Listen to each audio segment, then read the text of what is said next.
Good evening. Hey, good evening. It's your girl, Darlaina Rose. Hope that all is well in your world. All is absolutely well in mine. Welcome to Planting Seeds with Darlaina Rose. 100 women, 100 days, 100 interviews. Welcome to episode 95. We have been 95 days straight. Ike! 95 days straight. We are coming around the bend, coming around the corner. We about to wrap this thing up, at least for a little while, and start working with the men. I'm so excited about the gentleman that we are going to be featuring. Today is no different. I am really excited for this whole movement because it truly is a movement. You talk about planting seeds. Oh my goodness. Planting seeds and connecting this 100 women has been amazing. Hey, beautiful yourself. And so tonight is no different. The woman that is going to be on here is near and dear to my heart. Somebody I have watched grow as a woman. I am uber excited to have Miss Painting Pretty on. I have been watching her do so many things. Oh my goodness. And she like one of my kids. Like, oh my gosh, she's like one of my children. So you guys are really gonna get a treat tonight. And if you didn't know about the work that she's doing, you about to find out. I'm waiting in line for my piece because I think I'm like three people, past removed. So I am excited about the work that she does. So you guys just hold on to your hats.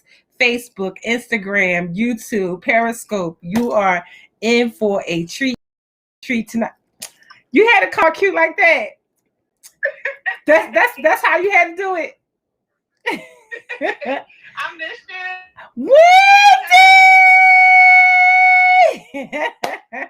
Ain't that how we used to call you down the block? Ain't that how we used to call you block? Wendy! Vanya, listen, my daughter loves her some Wendy. You hear me? Vanya, I don't let me shoot her a text real quick and tell her that you on the show tonight. She probably don't even know. Let me tell her. Vanya, listen, Vanya was like, Mom, where's Wendy? Hey, church. Where's Wendy? Listen, my baby loved you. Let me just tell her, Wendy is on tonight. We watched you grow up in Nicetown. I know. I was just telling somebody, like, I used to go over there, I used to complain all the time about my parents. I used to always be able to come to you. Yes. You were like my safe haven. Listen, for you and many more in Nicetown, I do not. Yeah, you mothered a lot of folks. A whole lot of folks. Yes. And sometimes when I count them all up, I'm just like, oh my God, how old am I again? But what a pleasure, what an opportunity. Some people look at those types of things as not a good thing, but that's a good thing to me. It really solidified who I am as a person and who I have become, because now I do that as a professional. There she goes. Vanya, it's Wendy. And Wendy, can you just tell everybody how tall you are? Because, when we see you, here. I'm 6 foot. Yeah, exactly. She is not short, y'all. Not short at all. I'm not. And every time somebody see me in person, they'll be like, oh, you really tall. I'm like, yes, I'm tall. Really tall. So let me just get the real introduction out. Welcome to Planting Seeds with Darlaina Rose. 100 women, 100 days, 100 interviews. Today is episode 95. We have been here for 95 days straight. Yes, no days off. Yes. I'm so excited. And tonight is no different. Every woman that has been here has been dope. And for those of you who are my age, that just means they're amazing. Amazing woman in her industry. And Wendy is somebody who wasn't always this amazing artist and painter she is. When I met her, I didn't even know that was a talent that she had. I don't even know. I don't even know. Like, I think you was just working at the time. You was working. You said working? Working. Oh, I thought you said working. I was like, the videos got leaked. No, just working. Okay, working a regular 9 to 5. I absolutely was. And now, when I see your work, girl, I'm telling you, I feel emotional. I feel like I feel all the emotions of the people who you do the commission pieces for. And when I see the rooms, yo, you got to come to Atlanta and do me I need a red sparkle wall. I need the Healing House of Roses painted somewhere down there. So we need to talk about how that's going to go down, because we need a piece of nice town in the A town. Okay. Period. Listen, what my granddaughter say? Period per my mom. Period per. They be teaching me all the slang. So Wendy is now this amazing creative, amazing artist. She doesn't just commission faces, and everybody cannot master faces. And you have mastered faces. You get the full essence of faces. And I remember seeing your Robin Williams piece, your Billie Holiday piece, your Nipsey Hussle piece. Oh my God, like you got him to the TT. So, that is just so amazing. So tell us about this journey. Like, everybody has a story as to how they got to living on purpose. So tell us how you got to live on purpose and do this work that you probably would do it for free, because I can tell that you love it. I can tell that it's what you are supposed to do, but we're not working for free. But I'm just saying. They said, what is that thing that you would do for free? But we're not doing it for free. But that thing that we would do for free. So tell us about how you became this amazing creative artist. Well, I was actually a childcare director for a few years, and then I was into property management. And the painting came from, I had just broke up with my ex-husband, and I needed not to have a healthy way of dealing with it that didn't involve me getting locked up. Yeah. And then I was like, you go from 2 households to 1 household, you need extra money. Yes. So that's when I started doing the painting the houses, like general painting and doing paint designs. The art part literally came out. It came on a prayer because when you're going through a divorce, yes, that is like death. It is devastating. Yes. It is like I was traumatized. I couldn't eat. I lost like 15 pounds. I was like devastated. Yes. And I was like on my knees praying every single night, like, God positioned me, because I give up. Like, yes. I don't want nothing to do with what I'm doing, because apparently I ain't getting it right. Yes. And I prayed for God to visit me every night faithfully. And then I started doing painting houses, and then somebody was like, can you try to paint this? And I'm like, okay, why not? Because I always knew how to draw, but I never was a painter. I knew how to draw. Yes. And so, but I'm like 30 something, like, so I'm not thinking about doing it now. Yes. And then somebody asked me, like, oh, I remember when you was in school, you used to draw. You think you could paint me on the back of a jacket? And I was like, no. And he was like, we argued for like 2 months, and I would not paint this girl on this jacket. And when I did it, I was like, I would look like her. And I was like, well, let me try doing on canvas. And then from then on, it just kind of went up. Wow. And I give most recognition and honor to God, because I don't believe it has anything to do with me. Yes. It's literally maybe 90%, like, it's all 100% God, but I'm like 10% vessel, and it's only using my hands. Yes. But I have nothing to do with this shirt. Everything is God, literally. And when I tell you, and that's a period. That's a period. Listen, y'all, I have seen, from the abstract work, I seen you do this one piece on somebody's wall, and it was black on black. How can you get black on black? Like black on black, like you could tell that there was depth to the black.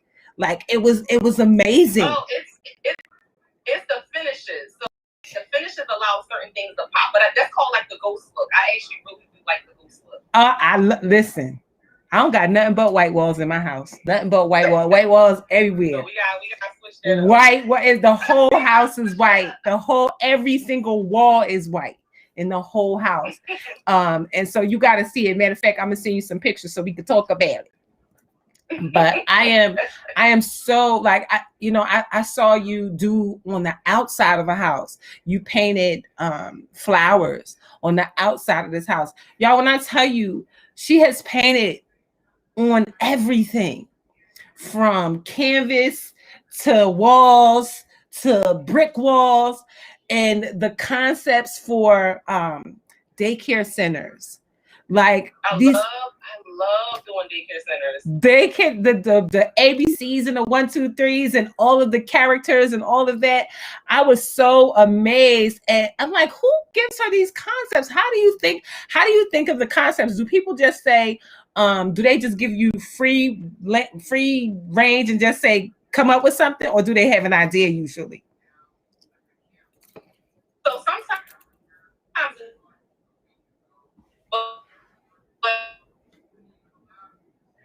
hold on, I don't know what's happening here. Like I just did garden one for South Philly. It was a caterpillar theme. So she just was like, I want a hungry caterpillar, and I want this, and I was just like, oh, we could do this. And so it was like sometimes you do collective ideas together, and then we just run with it. But I love daycares because it's like a big old coloring book. Yes, definitely a big old coloring book. Somebody said you did my girl Inez daycare center. Listen, I haven't seen. Listen, sometimes I see artwork that's a little questionable, and I can say 100% that I have not seen one questionable piece of artwork. And some of your art is sensual. It is messages in it. Tell me about how the inspiration came for the little black boy with the flag. Oh yeah, so that was around the time that it was a lot of like. So social media has allowed it the platform for a lot of police brutality and black targeting to be more in the public eye. And that just came from me having a black son and feeling like, yo, like you're just guilty as soon as you come out the womb. Like you don't even have to really do anything. Like it's not necessarily like proving itself. You're innocent until proven guilty. You're usually just guilty first, and you have to prove your innocence. So it's like reverse for black men, unfortunately. Yes. So my son and just having everything going down where black boys are targeted definitely inspired that picture. And speaking of your two-piece, like you used to call them, my two-piece, Cash. Listen, Cash is a comedian. I absolutely love his cowboy boots. He probably can't fit them no more. My mom buys him a pair of cowboy boots every size, so he has some. So tell us about your kids. How old are they now? Cash is 7 and Casey is 10. Wow. And they drive me crazy, but they my personality, and like I'm like silly, and then I got that mouth. Yes. I have a mouth, so my daughter has a mouth, and my son has like my silliness. Oh, I love it. I love it. Together, I'll be ready to like drop them off at the SPCA, like just. Not the SPCA, not the animal shelter. They gotta go somewhere. Leave them alone. You need to bring them to see Dad, because all of our kids are grown now, and we get to see our kids from the neighborhood. We get to see our kids from the neighborhood, our kids from the neighborhood. And so he's still in Nicetown. He's still at 15th and Winghawken, a block away from the old house. So he's still in the neighborhood. So yeah, you come bring him by. He love the kids. He love the kids. I love them too. But y'all I was just talking about you yesterday. Like y'all always had a house full of kids, and it wasn't like y'all just had that welcoming resonance that everybody knew that they was gonna be safe. Yes. They was gonna be fed. Yes. They was gonna be protected. Like that's what your house was. Your house was literally like the neighborhood home. Yes. And that's what a lot of kids need. Yes. At this time. When I tell you, it's a nice town because you know. Yes, it's not. Listen, I remember having so many kids in the house, and I remember Chichi my kids used to bring kids home. That's how we met Nicole. Nicole was on episode 4, I think. And you know, she was having some problems at home, and she kept being at the field. And my son was like, "Well, just come to the house. My mama feed you." And she ended up living with us. She ended up staying with us for years and learned how to cook from me and all of that. And so when she came on, she talked about an opportunity where she is now a restaurant, you know, working with a restaurant and cooking food for Grubhub and all this kind of stuff. And she attributes that to me teaching her how to cook. And you know, you can't put a price on it. I was crying like a big old baby on that episode. Oh my God. I was just like, oh my God. Listen, I love y'all. I love my kids from Nicetown. And I promise you, everybody stays in touch. And you know, some kids are doing amazingly well, like you, and some are kind of in the middle, and some not so much. But we get to hear about it, good, bad, and indifferent. You know, one of the kids came and told us, do you remember that time when his mom had passed away, and he was just so angry and running around in the neighborhood with guns? And he came to our house and with 2 guns in his hand. And I remember Vaughn taking the guns from him and just watching him just fall in his arms. And so thank you for just reminding me of, you know, that work that we did back then. We were unofficial foster parents before that was a thing. We never got to check though. We never got to check, but everybody stayed from Rock to Brittany and oh God, I can't think of Brittany's sister name. Oh my God, all of those girls, boys. Vaughn took care of the boys and I took care of the girls, and we both worked and we took care of the neighborhood kids, and that was just a thing that I'm so glad that we impacted the lives the way that we have. But we're so proud of the work that you have managed to do, you know, amidst, you know, your own trauma, you know, and experiencing what you experience. You know, heartbreak is hard. Heartbreak can stop you in your tracks, and some people don't even come out of it. And so I'm so proud that you have, and you're doing it amazingly. You're doing it beautifully. The photo shoots, the everything. Y'all listen. I don't listen. So tell us about your schedule. Tell us about the schedule right now. I know I had so many people irritated with me because my phone is like first of all, I just got finished painting, so my hands got paint all over it. But my phone, I work a lot. Like I just came from St. Louis like 2 weeks ago, maybe 3 weeks ago. I'm doing like a music studio out there. So I've been back and forth out there. And then when I come home, it's like portrait. Painting deceased people is very heavy, and I don't think people understand that. Yes. Painting people that you personally have known, it affects you. And I'm really, really emotional. So yes. A lot of times I feel it. Like yes. I feel my heart. Like when I painted Robin Williams, I'm crying like because he was my favorite actor. You yes. know? And so my schedule is always portraits, and then like, you know, little daycare murals or yes. house designs. So it's like a gumbo of like a bunch of stuff. But I haven't really took the time to take time to myself. Yeah. So I get overwhelmed and then I just shut down. Yes. You know, so God has been good. My cup is running over and I'm not complaining about yes. it. But yes. So you need to come. Time schedule is horrible. You need to come to the Healing House of Roses for some respite time. And allow yourself a moment to regroup and then really set yourself a schedule. You know, I find that, you know, when we don't do that, you know, not only do we suffer, but our work suffers too. And you want to be 100%. And you know, no is a how my mom used to say it. No is a full sentence, and it does not require an explanation. And so, listen, I've gotten better with the word no. I'll have somebody like, so I have on my website, I'll have like, you know, instructions on portraits particularly, and they'll be like, oh, I pay you extra. Can I get it done by next week? I'll be like, no, I don't care how much you're fit to pay. I'm not doing it. Yeah. Because it puts that stress on you. And yes. I already have people that I'm like, that's due for like back in like December, and it's June, and I'm still trying to catch up from December. So yes, it's like I definitely not doing that. You yes. can't pay me to stress me out even more. Like, no, I'm not going to see that. My mom used to also say, all money ain't good money. All money ain't good money. And so we don't operate from a place of need. We operate from a place of our gift. You know, and they say our gift will make way and our gift will make room. And truly, your gift has making way. Your gift has making room.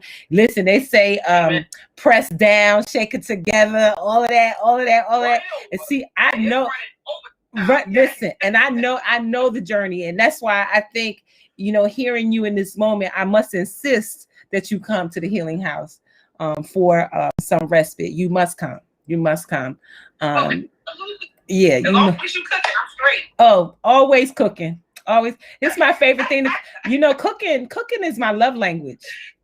Cooking is my love language. I told somebody I was gonna. You know what? I've learned that's definitely soothing to my sweet cooking, but eating other people's good cooking. Good cooking, yes. Therapeutic. Yes. Like to look and watch and smell and eat. That's my thing. Well, you will enjoy being at the Healing House. That is truly my forte. I have a new branding company, and they're coming to the house tomorrow, and they're like, so we've heard about this cooking. Will there be cooking when we come? I said, absolutely, there'll be cooking when you come. So I told one of my friends, she was like, oh, well, we having this event. And I said, oh, well, I'm having a few people over, you know, for, you know, my branding to, you know, work on branding of the house, right? And it was like, cooking. Oh, am I invited? I'm like, oh Lord, this done turned into a thing from 2 people to like 8 now. Like, it's hilarious. But you know, I really just want people to really look at your work. So talk to me about the sensual line of work that you're doing, this womanly work that I've seen you do. Women with curves and women just out, you know. I seen boobs, I seen booty, I seen a whole bunch of stuff. Talk to me about this. So I think that people pervert the body too much, and they spend so much time like making it seem like it's a bad thing. Like majority of women have titties and a vagina. Yes, we do. And so I think that when I paint certain bodies, I think I'm just paying respect and honor to the female shape. Yes. In different sizes. I have a body that's shaped like me. I have a body that's more full developed. I have bodies that's more smaller. But I just think the female bodies period are beautiful. But I think we just should embrace being naked. And that's art. Like, come on, you know, the curve. Yes, listen. So I pay honor to that. I'm with you. There's an artist out of LA. His name is John Bourne, and I met him a few years ago. This last time I was in LA, I really got a chance to really hang out with him and all that. And so I know John. Well, I don't know him. Oh, go ahead. Okay. So John he's amazing, right? So I said, John, do you paint 50-year-old bodies? He was like, you gonna do it? You gonna do it? I was like, I think maybe I will. So John does have something called Born Bodies, and it's one of my bucket lists to be a born body. So yeah, John is amazing. So yeah, we go to LA and see him together. Listen, John and his best. Yeah, I seen his work. I hated one of my friends' folks out there, so I seen his work. He's really, really, really dope. But I just think that people I think that that ratchet stuff took over the art of just your body. Yes. So yes. Where to me, I'm not like if you come in my house, you finna see a titty. I'm sorry. It's because I'm like, but I'm just free in that space. Like, girl, you got one and I got one too. Yes. So I just think that people are so uptight. They're so uptight about the female body. So I try to embrace it and just show that it's art. It's not tacky. It's not hoish. It's not trendy. It's art. Yes. Period. I remember. Maybe you need to check, your mindset. Check your mindset. I was laughing because I remember when WAP came out with Megan and Cardi B, and you said, I'm listening to WAP and a gospel song. I forget what the gospel song was at the same time. And I was like, nobody admits that, but I have to agree with you that. But wait, I really like that. But I love you some Jesus, but I really like this. But see, this is the thing. This is the thing about that. Jesus knows. He knows. Jesus knows. He knows you. He knows me. But see, that's the thing. He can't listen. He ain't trying to heal or bless what you pretend to be, and I'm not fit to pretend to be nobody but Wendy. So when WAP come on, I will get a little red. That's how I thought you said when you twerking and not working. When WAP come on, I would definitely pop a cheek. And then when Tasha Cobbs or Jonathan McReynolds come on, I would definitely give God the glory. You are very balanced. Listen, I'm with you. I'm with you on all of that. Like I really like I'm learning at 56 to embrace all of that. I think what happens is a lot of times I don't really want to use the word indoctrinated, but sometimes we get indoctrinated with the Bible and everything that it says, and we forget to live. And some people would judge you based on your choices, and sometimes we have to really step back and say, who judging me? Not you. You can't. The only person that can judge me is God. So, I'm really starting to embrace who I am and not feel the eyes or the judgment of people, because I think that we all, especially those of us who love the Lord, sometimes you would have those Bible thumpers that tell us that we can't have naked art, or tell us that we should, live our life a certain way, and we shouldn't pop a cheek here and there, right? And so we just have to be, come to Atlanta so we can please pop some cheeks together. I'm calm down, but honey, let a Cardi or a Megan come on. But this is the thing that people, and I get to understand, we should present ourselves a different way. However, even Christ did not hang with the religious folk. Yeah. He didn't. He hung with the people that were most likely to be judged. Yeah. Okay. Yeah. He hung with a cursor, a person that had a thief. He hung with all of the underdogs. Yes. So I would rather be so true in myself. I don't want to be, you always have to be mindful for how you are, how you act, and who you represent. Yes. Because you should be able to look at me and know who I believe in, who my God is. Yes. You know what I'm saying? Nobody should really look at you and just have to guess like, I wonder who, you know what I'm saying? So you do have to present yourself accordingly a certain way. But I'm not fit to be religious. I'm not fit to be, I'd rather be religious in my prayers. Like knowing that, every night give God the glory. Meditate on the word every day night. And, listen to my sermons, listen to my gospel. Yes, I do all of that. But I'm also, not trying to be fully carnal, but I'm also human.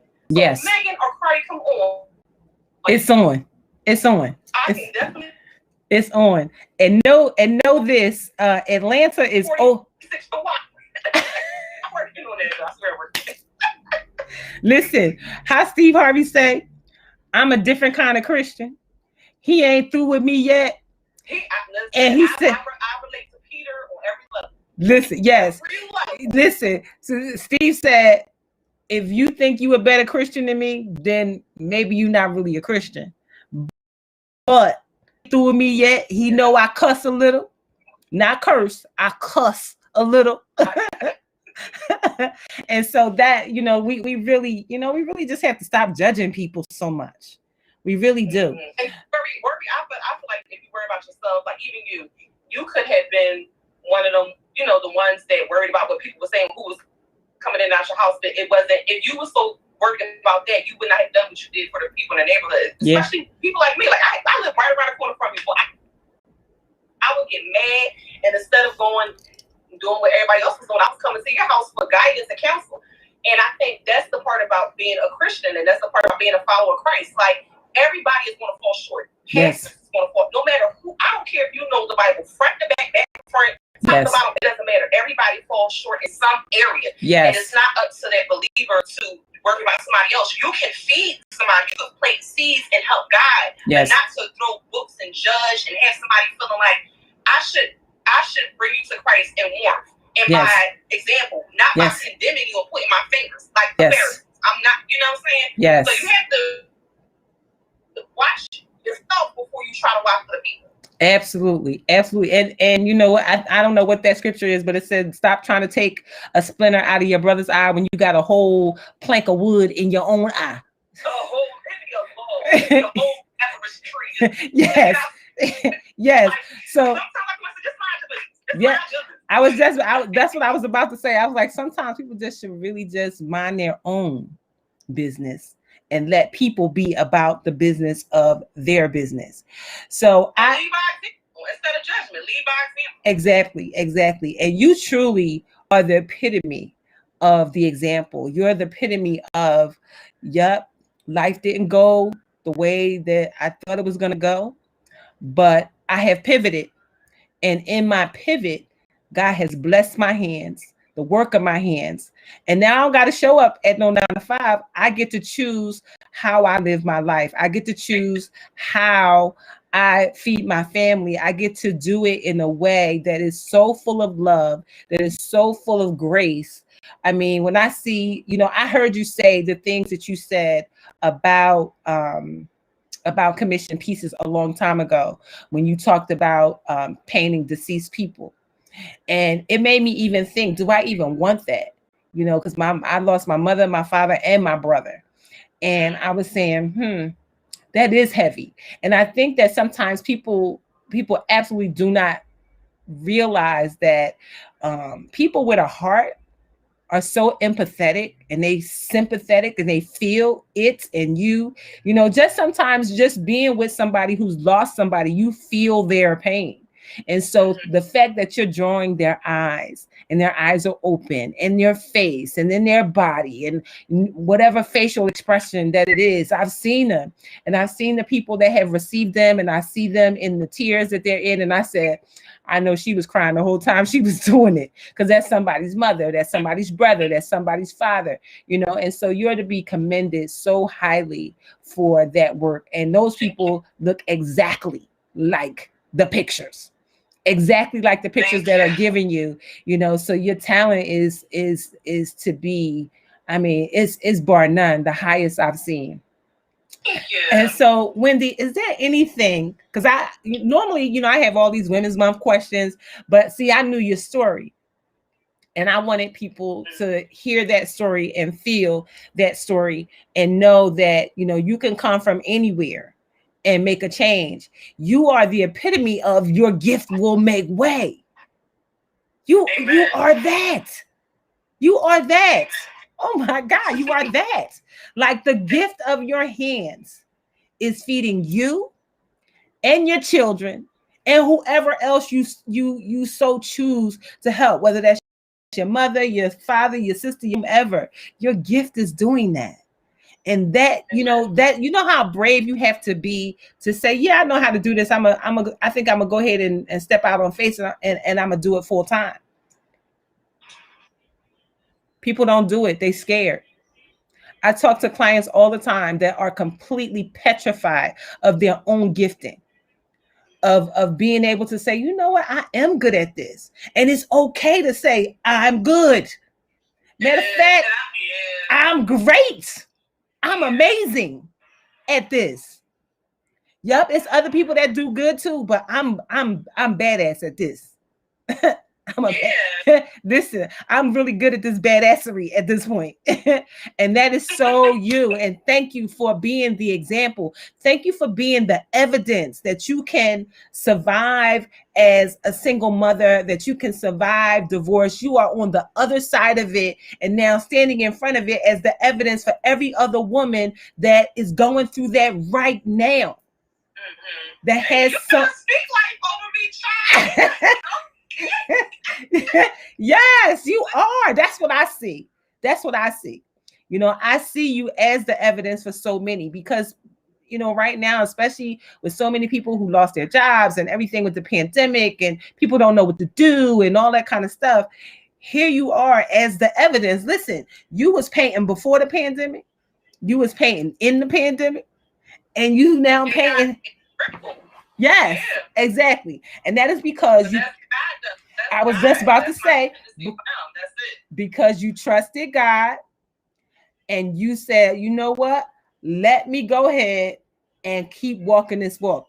And look at the example that you show for your two-piece, for your kids. For your kids, what are you showing them? You showing them that you can create the life of your dream. And I remember when you bought your house, you bought this big old beautiful house that was a beautiful mess. And to see it now and what you have put in it, the home that you have created, and you ain't scared to get your hands dirty at all.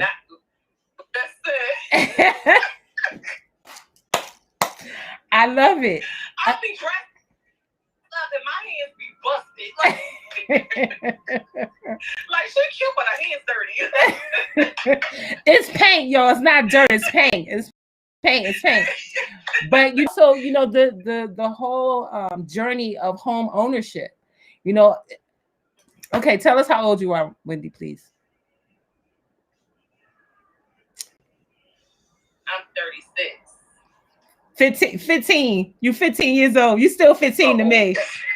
You still 15 to me. You still a baby to me. Lord Jesus. Lord. But at 36, you have lived a life of ups and downs. And one of my friends said, and I'm gonna say it to you, she said, you don't look like nothing you've been through. You don't. You show up with a smile on your face and with yes, a smile on your face and praise in your heart, and we see it. And so thank you again for being that evidence. So you guys, at 36, she has been through job changing to get to her gifting. Somebody said, track star 215 said, you are not 36, you're 25. I know she's 25 because I'm 20. Right. And so through that, to find your gifting, to experience a divorce, and to buy a home, create a home for your two children as a single mom, and live on your gifting. So many lessons in that. So is there anything that you want to say to the viewers about you that I haven't asked you or that we haven't discussed? And then tell people how y'all can't get on her schedule before me, so don't even try it. But she could tell y'all how you could potentially get on her schedule. But when we get together sooner than later, we're gonna get this schedule together because I gotta help my baby get it right. The only thing I would say, I would encourage people to not allow fear to keep you stuck. Because if I allow fear to kind of run me, I would have never been where I'm at. Yes. Fear will keep you, like, I guess, in a coma. Like it can make you brain dead. Like it just it stops you from being able to grow. Absolutely. And you have to embrace the uncertainty. Yes. Yes. Yes. Yes. What a testimony. Happy for your success. And so leave them up to have a mortgage. And you just have to be also God conscious and allow him to move you. Hold on. We breaking up. Hold on. Oh, that's bad. Somebody must be calling.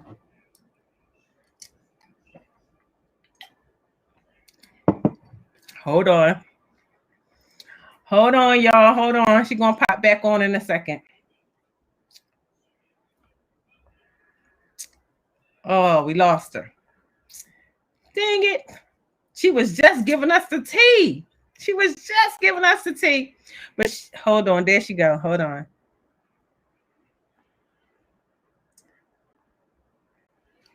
Hold on, hold on. We was just getting good. She was just finishing out that piece for us. Hold on.